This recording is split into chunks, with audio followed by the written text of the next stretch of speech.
explore the mysteries of the Democratic Republic of the Congo, the second largest nation in Africa. A treasure of diversity and culture pulsating in the heart of the continent, connecting with neighboring powers such as Angola, Burundi, Central African Republic, Rwanda, Tanzania, South Sudan, Uganda, Zambia, and the Republic of the Congo. Immerse yourself in this authentic masterpiece of influences and fascinating stories. Welcome to the Fascinating Traditions channel. Here, we unravel fascinating secrets and explore the incredible world around us. Don't miss out on the discoveries.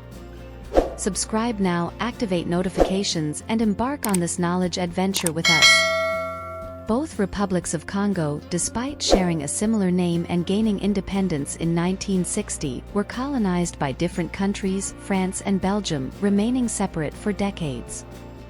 The fascinating history of these sister nations reveals unique peculiarities. Delve into their past and present, immerse yourself in the culture and geography, and get ready to see Congo with a fresh perspective. In Congo, a proverb emphasizes the importance of travel to understand the value of people. In places like South Kivu, travelers are considered heroes, facing abandoned roads and practically isolated cities. The scarcity of employment leads many Congolese to embark on long journeys transporting food and people on muddy roads, encountering significant challenges such as stretches of only 30 kilometers that can last up to 4 days during the rainy season. Reaching the destination signifies a monumental achievement. Just observe the road conditions to grasp the suffering of the population. With limited options, Congolese people learn to survive from an early age, whether traveling by train, truck, bicycle, or on foot. Some charge tolls to allow the passage of these vehicles. For instance, on bicycles, travelers push loads of up to 200 kilograms from one village to another. Trucks, on the other hand, often break down on the road, facing constant challenges such as narrow roads, mud puddles, and broken bridges. Due to inaccessible transportation prices for the majority of the population, many individuals choose to travel on the roofs of trains, taking on considerable risks. In the capital, the lack of reliable public transportation makes negotiating with drivers a daily routine. The cars are old and in poor condition. The cost of a taxi ride ranges from 1,000 to 500 Congolese francs, approximately $2 to $9. This service has little or no accessibility for the Congolese population, who also turn to motorcycles or bicycles due to their lower cost for city commuting. In some cities of the Congo, dirt airstrips facilitate access and transport of goods, but the towers are insecure and lack proper radar. In Zbunda, high gasoline prices, reaching 5 per liter, and the high cost of living in inaccessible regions, where some products can be 3 or 4 times more expensive than in Europe, impact the population. The precarious infrastructure throughout the country increases the cost of food and basic items, while the Congolese franc, introduced in 1887, has a low purchasing power. In an isolated region with a high cost of living, approximately 80,000 people reside there due to the Hind River, where the discovery of gold since 2014 has attracted thousands of people who risk their lives as floating miners in makeshift boats, facing shipwrecks and threats from armed groups. Despite the abundance of gold, most profits benefit a few individuals, as they compete with large Chinese companies that profit from the extraction of this metal. Local workers face numerous challenges and constant disagreements due to the lack of security, resulting in numerous accidents. Although many families rely on this precious metal for their livelihoods, the wealth does not reach the general population, as prosperity is restricted to a few entrepreneurs and leaders. The Democratic Republic of the Congo is ranked as one of the most corrupt countries in the world, holding the 166th position out of 180 nations in the 2022 Corruption Perception Index. Corruption in the Congo is attributed to political instability, lack of education, and incompetent leadership exploiting the country for personal gain, exacerbating poverty and inequality. The majority of the population faces precarious living conditions due to persistent corruption, while a small elite, mostly composed of politicians' relatives, indulges in luxury. Consequences include the lack of basic services such as electricity, sanitation, and clean water. The population, with no alternatives, consumes contaminated water, leading to health risks like digestive and cardiovascular diseases due to the presence of mercury in regional activities.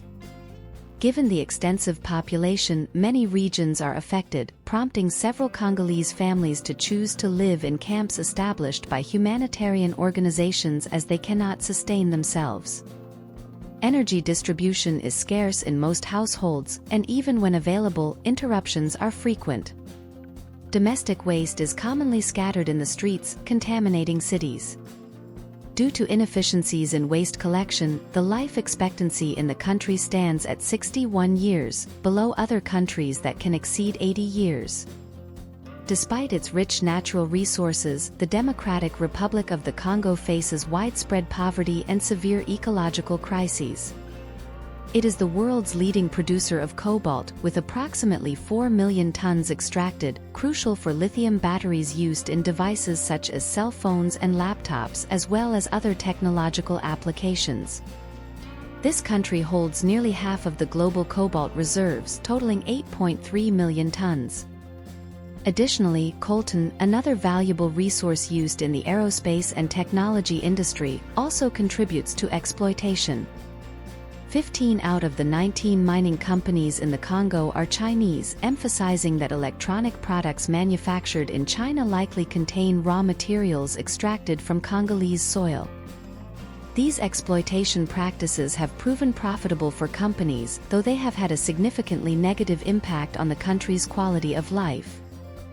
Miners in the Democratic Republic of the Congo, mostly young and in need, come from rural and urban areas, viewing mining as an opportunity in challenging conditions. Their work is strenuous and perilous, involving long hours of manual labor in dark and damp tunnels, exposing them to risks of accidents, diseases, toxic gases, and dust. Despite their efforts, wages are typically low, around $1 per day. Additionally, the eastern region of the country, rich in minerals, is a hotspot for conflicts among armed groups, posing a challenge for United Nations peacekeeping forces. This forces people to seek refuge in the forest, without basic structures for survival, becoming vulnerable to natural elements and animals.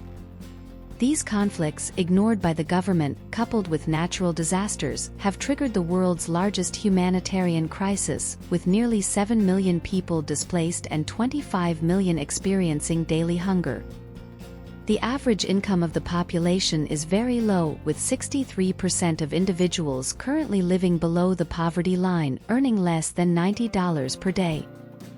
Congolese cuisine stands out with dishes like fumbua, made with banana leaves, palm oil, and peanut sauce, as well as lu namo, rice with beans, and dong dongo, a vegetarian okra option. Public roads are bustling with street vendors and porters, with agriculture being the most robust sector, representing 60% of the population. The Congo's jungle, home to fascinating animals such as gorillas and okapis, reflects the abundance of natural resources in the country. Despite challenges and corruption, the youth sees untapped potential in the Congo, with a young population and rich ethnic, cultural, and musical diversity. Sign up now to not miss any details of this fascinating journey. Turn on notifications and join us on this tour through countries. Don't forget to like, share with friends, and comment on which part intrigued you the most.